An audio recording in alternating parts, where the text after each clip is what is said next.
Bonjour les gens des Hauts, aujourd'hui je suis dans la Somme à Amiens. Nous allons aller à la découverte de la petite Venise du Nord. Ça me rappelle une chanson, Laisse les gondoles à Venise. Vous avez bien sûr reconnu les frérots de la Lega. On va découvrir Amiens à pied, en barque et en musique. Nous irons dans les ortillonnages et ces jardins vertueux. Ils sont vertueux quoi. Et ils ont de quoi. Nous rencontrerons des BDistes qui plantent des chicons picards. La compagnie Zigzazou fera son cirque. Allez, Amiens, me voilà. Enfin, juste après le sommaire. Les deux David vont nous faire un récit complet en BD sur l'histoire du quartier Saint-Leu. Dans les ortillonnages, Élise Hennebic va nous emmener en terre immergée. On va aller avec Pascal Goujon à la découverte d'une démarche bien vertueuse. Les Zigzazou montreront comment ils détournent des objets de tout genre pour créer de folles harmonies. À Poulainville, Cédric d'Espagne nous fera découvrir son noble métier de ferronnier d'art. Et pour terminer, les étudiants de l'école du cirque d'Amiens feront une entrée en piste inoubliable. Apparition, disparition, apparition, disparition.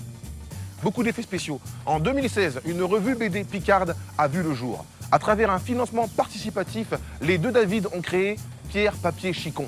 À ne pas confondre avec Pierre, Feuille, Ciseaux, ça n'a rien à voir. Je vais aller à la rencontre des deux auteurs pour qu'ils m'expliquent leur pari fou et ce parcours peu commun. Le quartier Saint-Leu est le plus vieux quartier d'Amiens. Après avoir été rénové dans les années 80, il est devenu l'un des lieux de vie les plus animés de la ville. Macumba, Macumba. Les tontons David vont m'expliquer pourquoi il est un lieu d'inspiration pour leur revue de bande dessinée Picarde. Bon alors, David et David. Là, on est donc dans le quartier Saint-Leu. C'est un quartier qui vous tient à cœur. Et pourquoi? Il me tient à cœur déjà du fait qu'on soit amiénois, mais également aussi par le côté graphique, toutes les petites maisons qu'il y a. C'est vraiment typique du quartier Saint-Leu pour le coup. Et donc, nous, en tant que dessinateur, c'est vraiment chouette à mettre en scène. Et là, je vois la statue de la fleur. Exactement, donc la fleur qui est un personnage vraiment du cru, vraiment de Saint-Leu pour le coup. Quand on a créé la revue de bande dessinée, on s'est dit quand même que ce serait pas mal de commencer par ce personnage-là, parce qu'il a tout du personnage classique de bande dessinée, à l'instar d'un Spirou, d'un Tintin, voilà, il a un vrai charisme. On s'est dit que si on faisait une bande dessinée qui parlait du patrimoine picard et amiénois notamment, c'était le personnage idéal. C'est aussi un quartier qui a un peu résisté à l'après-guerre, là où tout Amiens a été détruit. Donc l'église Saint-Leu, c'était un peu le passage obligé, parce que vous allez en vis-à-vis de la cathédrale qui est juste derrière. Et moi, je l'ai utilisé principalement sur ce plan-là, tu vois, du fait que c'était le passage quasiment obligé entre toutes les petites ruelles par lesquelles on vient de passer, et notamment tout le quartier, enfin quelques rues plus loin, où tu avais les usines de textiles notamment, qui sont un peu plus loin le long de la Somme. La fleur est surtout connue quand il se bagarre pour son fameux coup de pied, là. Il y a un grand coup de pied comme ça, là, le un peu Mawashigiri de la fleur.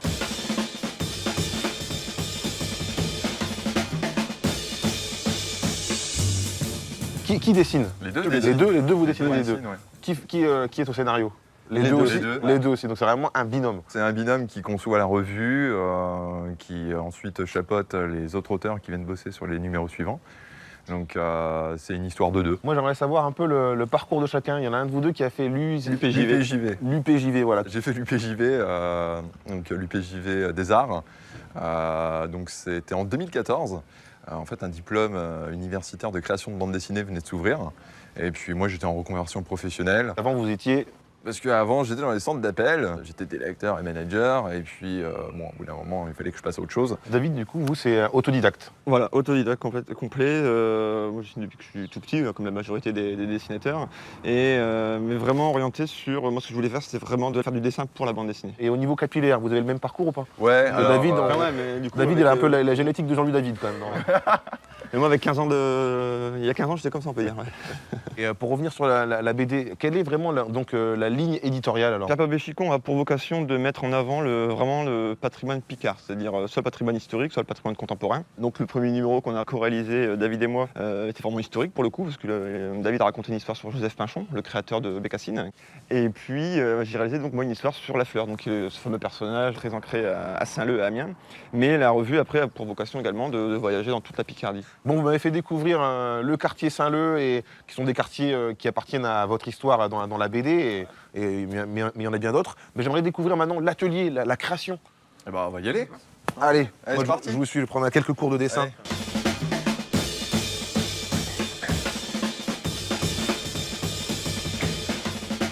Et ben voilà. Mais voilà, je passe du décor à l'atelier, hein, du décor de la BD à l'atelier, le concret, la technique. Voilà, comment ça fonctionne là? Parce que je sais que vous êtes en coloc un peu, c'est tout un collectif ici. Ouais, c'est ça. C'est le collectif métissé en fait. Laisse-toi aller bébé, viens avec nous et viens danser. C'est bien dessiné. Ah ouais, bah viens dessiner, c'est mieux, voilà. Par rapport à un Saint-Leu qui est utilisé dans votre première revue, c'est ça, j'ai pas de bêtises. Comment ça fonctionne? Vous vous baladez dans le quartier, vous y pensez, vous venez ici, vous dessinez, ou alors vous êtes ici, vous repensez au quartier, vous dessinez? Moi, c'est le quartier Saint-Leu, je connais l'ambiance, je connais tout ça. Après, quand je dois les remettre tout ça en scène, c'est de la photographie, quoi. Soit de photographies prises sur place, soit des photographies d'époque. Mais je connais cette personne. Attends, c'est toi là? En mode Super Saiyan, parce que t'es un grand amateur de Dragon Ball. Et d'ailleurs, je vais profiter de ce dessin pour me téléporter aux ortillonnages. Tu peux faire ça? Bien sûr, C'est regarde. vrai? Bonjour Elise. Bonjour Camille. Bon, alors, vous allez me faire découvrir l'univers des ortillonnages, Oui, du tout à fait. paysagisme. Parce que Oui. moi, j'y connais absolument rien, à part ton de la pelouse chez moi, j'y connais rien. Bon, Quoi. on va t'expliquer tout ça, on va t'emmener sur différentes parcelles et Ok. puis... Donc, on va y te va en montrer. bateau. Allez, on est parti. Les ortillonnages s'étendent sur 300 hectares de jardin répartis en parcelles, séparés par 65 km de canaux au cœur d'Amiens. J'embarque avec Élise, qui va me faire découvrir le festival Art, Ville et Paysages, qui abrite des œuvres éphémères soulignant la beauté et la fragilité du site. Bon alors Élise, où est-ce que nous sommes là précisément? Alors là, on est sur les étangs de Clermont. On va arriver sur notre parcelle où on a fait un jardin cette année pour la 8e édition du festival Art, Ville et Paysages. On va t'emmener sur une parcelle qui est cernée par des rieux. Donc c'est des canaux en picard en fait. Des rieux, c'est des canons picards. Voilà, Donc c'est ça. pas André Rieu, le musicien. Pas ça du n'a rien à tout. voir. Comment on devient paysagiste? Donc je travaille avec Martin qui est mon mari et associé. On a fait l'école de la nature et du paysage de Blois par concours. C'est une école qui dure 5 ans et qui forme des paysagistes concepteurs, c'est-à-dire qu'on a une démarche qui est basée sur le projet de paysage, que ce soit du jardin au grand territoire. Cette envie de travailler dans la nature, tout ça, ça vous est venu jeune? Vers 15-16 ans, j'aimais beaucoup dessiner, j'aimais la peinture, la sculpture. D'ailleurs, j'ai rencontré une personne formidable qui est un sculpteur dans la vallée de la Somme et j'ai appris avec lui pendant plusieurs années les techniques de la peinture, de la sculpture. On est en quelque sorte dans un musée en plein air, un peu, on peut dire, vu qu'il y a des œuvres un peu partout. Alors on va dire plutôt musée éphémère puisque ce sont des œuvres qui durent 1 an ou qui peuvent durer plusieurs années. Ce sont à la fois des œuvres qui sont plastiques, donc de plasticiens, ou des œuvres qui sont de paysagistes. Donc on a ces deux rapports à l'art dans les ortillonnages. Et donc on va s'intéresser à votre œuvre.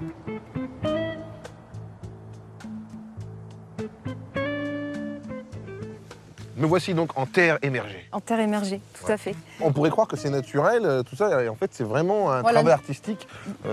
Exactement, donc en fait il y a des grutiers qui nous ont rapporté donc, les 200 mètres cubes de vase. On a sculpté ça avec nos mains, avec une mini-pelle également, avec des râteaux, des crocs. On s'est vraiment approprié cette matière. Et donc, et alors le petit cabanon, Alors, il était déjà le là, petit c'est vous qui cabanon l'avez mis? était présent et le défi aussi c'était de l'intégrer à ce jardin. Et à la cabane au fond du jardin. Pour toi Francis, si tu nous regardes. Alors donc là on l'a intégré en fait par rapport au modelé, on a planté au pied de cette cabane et sur cette vase pour l'intégrer au mieux avec là une clématite qui va venir progressivement coloniser ces fils pour un petit peu la camoufler et pour l'intégrer au mieux au jardin. Mais écoutez Élise, merci beaucoup, merci pour cette visite en terre immergée. Est-ce que vous connaissez le jardin des Vertueux? Oui, bien sûr, on l'a visité l'année dernière en famille. On a découvert un jardin très intéressant avec des sculptures en saule. Et justement, les jardins des Vertueux sont des jardins flottants dans les ortillonnages au cœur d'Amiens. Depuis quelques années, des Amiénois, tous volontaires, œuvrent pour lui donner un sens alliant écologie, esthétisme et pédagogie. Pascal Goujon, dit Mpaco pour les intimes, un des maîtres d'œuvre, nous reçoit dans son havre de paix. Bienvenue dans notre petit morceau de paradis. Le jardin des Vertueux, c'est la nature en ville sur une parcelle de 2,5 hectares. Vous allez découvrir comment cet écrin de verdure qualifié de no man's land après la crue de 2001 est devenu un jardin pédagogique exemplaire. Quel âge avez-vous, vous 14 ans. 14 ans, vous connaissez pas les bleds, c'est normal. Allez, à l'attaque. Alors, les bleds, c'est ça. Et en fait, la cueillette, elle est simple. Vous prenez la feuille à 2 mains et vous la tirez sur le côté. Il faut que la côte, elle soit large, parce que c'est cette partie-là qu'on mange, hein, le blanc. Le projet a démarré en 2009 pour la partie travail, par l'acquisition du terrain. C'était un terrain qui appartenait à la mairie d'Amiens. Au sein du Jardin des Vertueux, on a décidé de faire naître des cercles vertueux. Le premier, c'est l'acquisition du terrain, un groupement de personnes motivées pour permettre de faire naître un beau jardin. En me disant qu'adossé à une ville de 220 000 habitants, ce serait bien malheureux que je n'arrive pas à trouver 1000 personnes qui seraient d'accord pour investir dans un projet d'intérêt écologique, patrimonial et touristique. En moins de 6 mois, on a collecté 140 000 euros.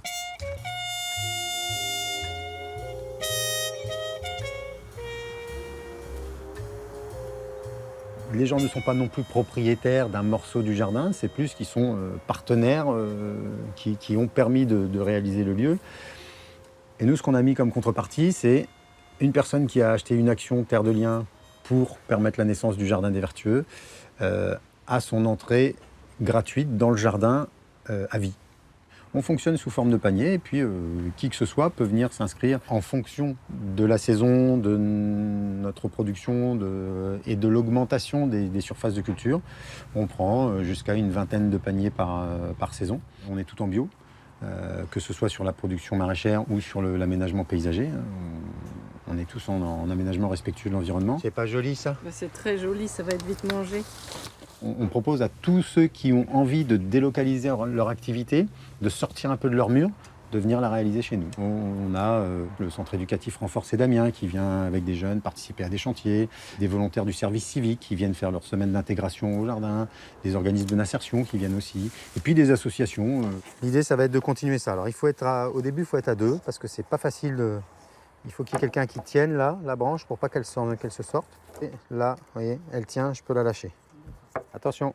La première personne à qui j'ai fait visiter le jardin, au tout début, quand il n'y avait rien, c'était une jungle, c'était une friche, il n'y avait rien de visible. J'ai fait visiter à mon papa et il m'a dit mon fils, je crois que t'es fou. Je sais pas bien ce que tu vas pouvoir faire ici. 3 ans plus tard, quand l'ossature du jardin était posée, que tout était débroussaillé, qu'on avait vraiment commencé à structurer un peu le lieu, il m'a dit je pense en effet que t'es fou, mais quelle bonne idée.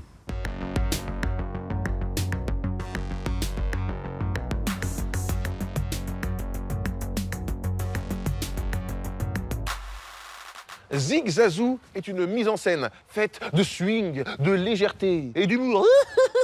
J'ai dit mise en scène, mais je devrais dire mise en musique, parce qu'il s'agit d'une symphonie insolite, faite de tuyaux, de casseroles, de poêles, de bouts de bois, de toutes sortes d'objets retrouvés à droite à gauche pour en faire des instruments. Zig Zazou nous invite dans leur caverne d'Ali Baba pour découvrir comment leurs esprits géniaux détournent tous ces objets pour recréer des répertoires complètement fous. H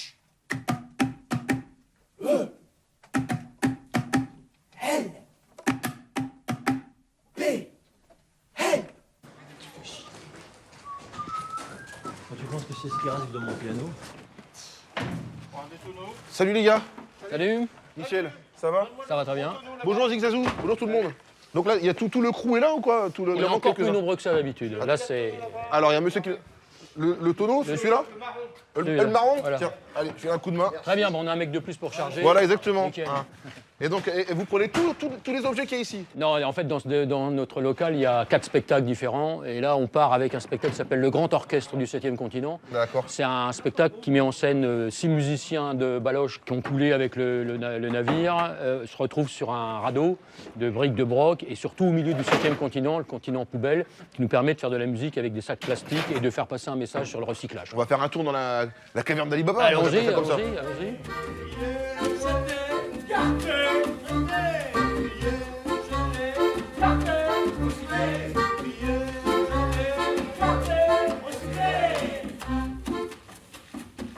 Donc la caverne d'Ali Baba, les instruments de musique de Zig Zazou. Alors je veux savoir qui fait quoi, à quoi ça sert tout ça là?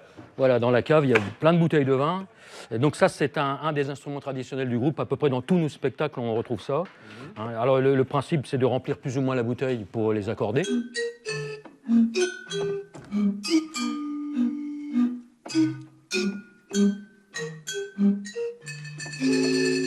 La casserole, le secret, c'est que quand elle est pas tout à fait juste, il suffit de la meuler un peu pour pouvoir l'accorder, quoi.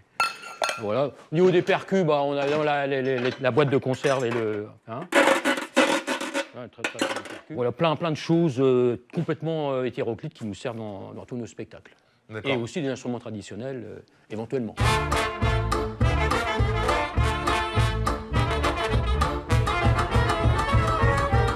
À peu près, pour savoir combien d'objets, combien d'instruments, parce qu'on peut les appeler instruments maintenant, ces objets, combien d'instruments vous détenez?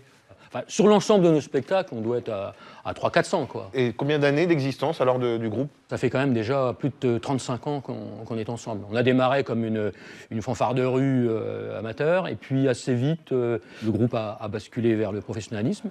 Et puis là, ça fait 25 ans qu'il est stabilisé et qu'on vit de ça. Et il y a 25 ans, Michel, qu'est-ce qu'il faisait?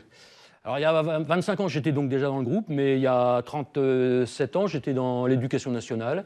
Et puis, coup de chance, j'ai pu remplacer le titulaire du banjo du groupe précédent, Zigzazou. La chance, le travail aussi, évidemment, a fait qu'on a réussi à vivre de ça depuis des années, à créer des tas de choses, à tourner dans le monde entier, et puis à garder encore cet esprit d'amitié un peu potache et rock'n'roll. Michel, vous, avant tout ça, vous étiez dans l'éducation nationale, mais les autres membres du groupe, ils faisaient quoi avant? Ils avaient aussi des vrais boulots, si on peut dire. Il y avait des éducateurs. Bruno Pierre était éducateur. Patrice, lui, a toujours été batteur. Hervé était animateur musical en milieu rural. C'est vraiment l'histoire d'une bande de copains aussi derrière tout ça. Ça le reste, on peut dire, oui. Bon, Michel, je vois que tes potes, ils ont fini de charger la camionnette. En fait, tu as eu le bon rôle pendant l'interview, c'est eux qui ont tout chargé. Bah oui. Donc, fin d'émission, j'ai rendez-vous avec les étudiants du cirque Jules Verne. Et le truc qui serait cool, c'est que vous nous rejoigniez là-bas. D'accord. C'est possible? Pas de problème. On fera une petite surprise pour les téléspectateurs. Ok. Bon, allez.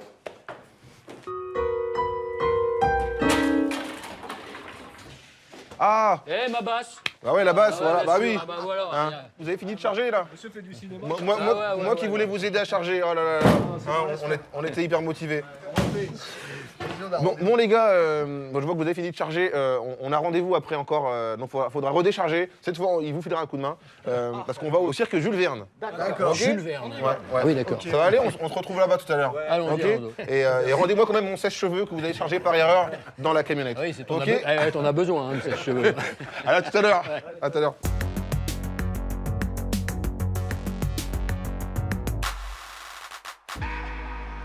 Le vent, les arbres.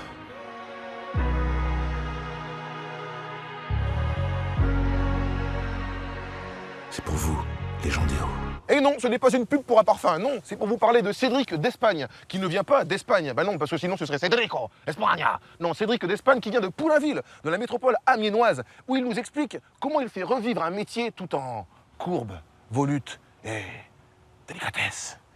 Enfin, délicatesse, c'est quand même au marteau et à l'enclume qui va nous expliquer le métier de ferronnier d'art. Bienvenue à l'atelier de mon papa. Le fer forgé semble retrouver sa place à Poulainville, au nord d'Amiens, grâce à Cédric, un artisan ferronnier d'art qui a la flamme. Dans un premier temps, on réalise le dessin sur une tôle blanche. Donc on fait une épure des pièces qu'on va réaliser. Après, on met des couleurs si on a besoin pour faire ressortir certaines pièces. Quand on peut, on la trace à l'échelle 1.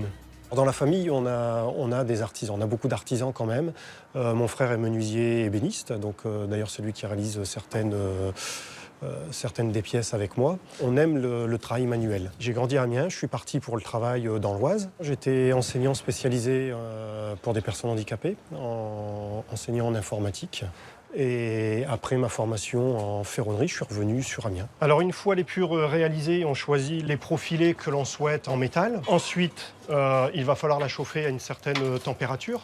C'est la couleur qui va nous donner la température. Sur celle-ci, je vais aller à peu près jusqu'à 1100, 1200 degrés pour pouvoir la travailler. Alors le métier de ferronnier, en fait, c'est assez large. Il y a une palette assez large, c'est-à-dire qu'on fait effectivement tout ce qui est volute, donc on travaille sur de l'ancien.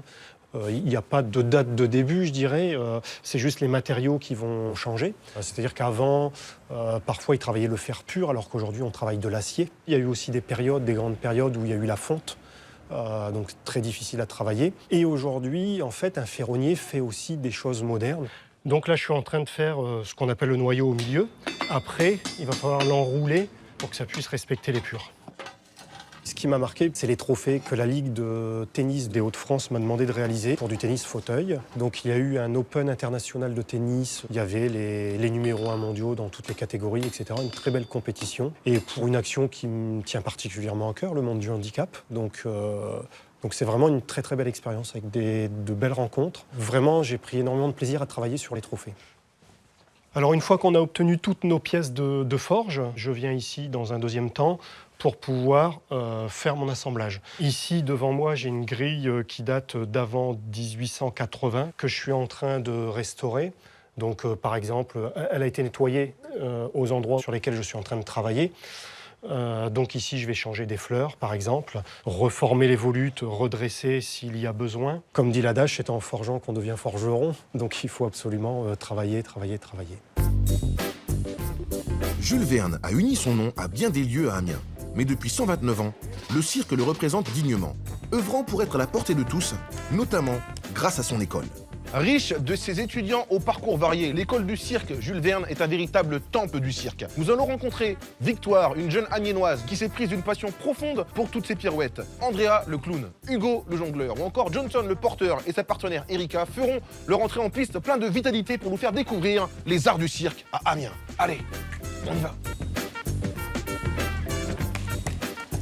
Comme si c'était normal. Merci Hugo.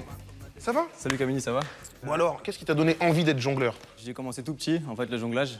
J'étais dans une association petit à l'âge de 6 ans. Donc, quand tu faisais des Legos, tu jonglais avec les Legos? Ouais, Tu c'est faisais ça, pas c'est les ça. constructions. Non, avec des balles au début, carrément. Avec des balles, un peu tout, même j'ai commencé les massues aussi à cet âge-là. Après, j'ai fait le lycée option hors du cirque, à Châlons-en-Champagne, D'accord.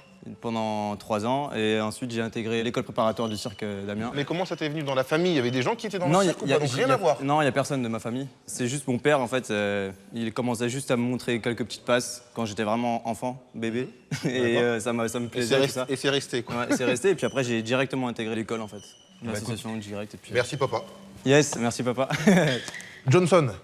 Donc en fait, vous pouvez rester comme ça 1 heure, c'est pas un problème pour vous. Du tout. C'est incroyable ça. Hein. Qu'est-ce qui t'a donné l'envie d'être porteur, Johnson? Bah moi, c'est un duo de Mahama sortant du CNAC, une école professionnelle qui est basée à Châlons-en-Champagne. Quand j'étais en fin de 3e, ils sont venus faire un stage dans mon collège et puis c'est là que j'ai découvert le cirque. Donc vous faites des figures pendant l'interview. J'ai jamais vu ça. C'est spectaculaire. Et puis ça m'a plu, mais ça s'arrêtait là. Et puis quelques temps après, j'ai vu une annonce comme quoi il y avait les sélections pour entrer en seconde option art du cirque. Puis je me suis dit, ok, c'est le moment, j'ai découvert le cirque, pourquoi pas. Et puis finalement, j'ai été accepté. Et puis depuis, je suis dans le cirque. Bah écoutez, Johnson et Erika, je pense, ta partenaire. Erika, c'est ça. Je vous laisse vous entraîner. Hein. Bon courage. Donc vous tombez jamais, quoi. C'est incroyable ça.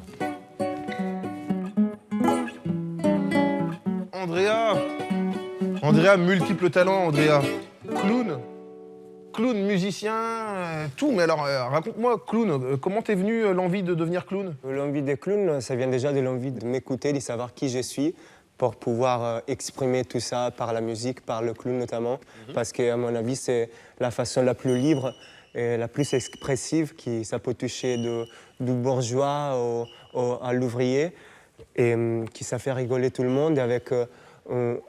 la juste subtilité, elle peut aussi toucher des arguments très profonds, très émotionnels et très humains. Andrea, merci beaucoup. Je vais aller à la rencontre de Victoire.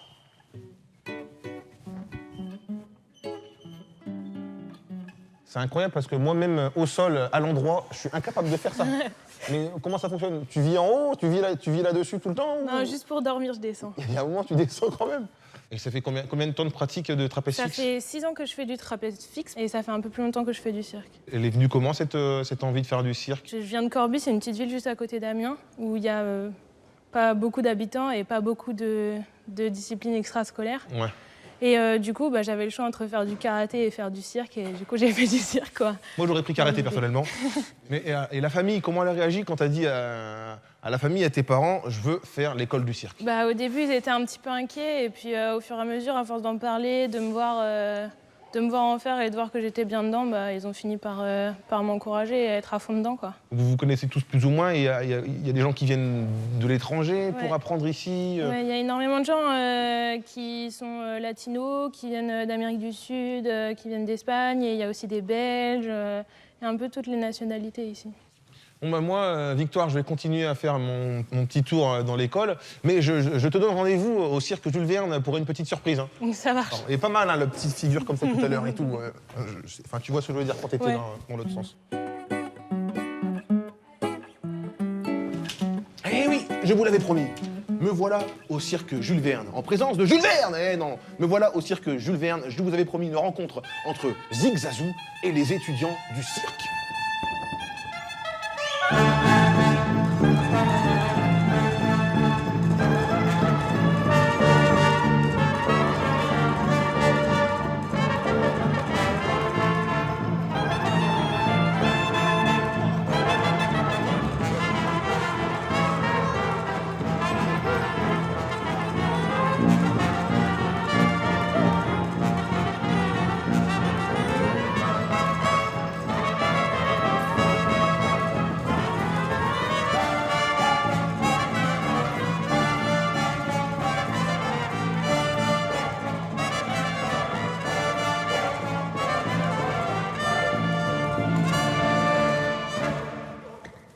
si je sais le faire. Bon, ok. Et bon, l'émission est terminée, mais vous pouvez la revoir sur france3.fr et suivre nos aventures sur les réseaux sociaux. Les gens des hauts, et d'ailleurs, à bientôt!